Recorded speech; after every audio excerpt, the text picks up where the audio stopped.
সুপ্তির বাবা, খুবই গরম পড়ছে, শরবত খাও। বলছিলাম পয়লা বৈশাখ এপ্রিল মাস একটা শাড়ি কিনে দিবা না? ওই জন্য তুমি শরবত আনছো? ঠান্ডা ঠান্ডা শরবত খাও। একটা শরবত দিয়ে একটা শাড়ি মানে কি? কখনো না। খালি শরবত দিয়ে শাড়ি কেন? আমি তো সারাদিনই তোমার সার্ভিসে ব্যস্ত থাকি। তোমার আগের শাড়িগুলো আছে ওগুলাই তুমি। পুরাতন শাড়ি পরবো আমি? পয়লা বৈশাখে নতুন শাড়ি পরতে হয়।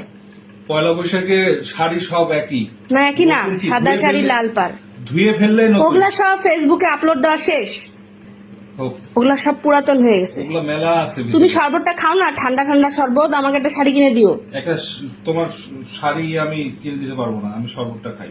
না তাহলে শরবত খাওয়া লাগতো না, দাও। শাড়ি কিনে দিবা না, তার শরবত নাই। এটা কোনো কথা?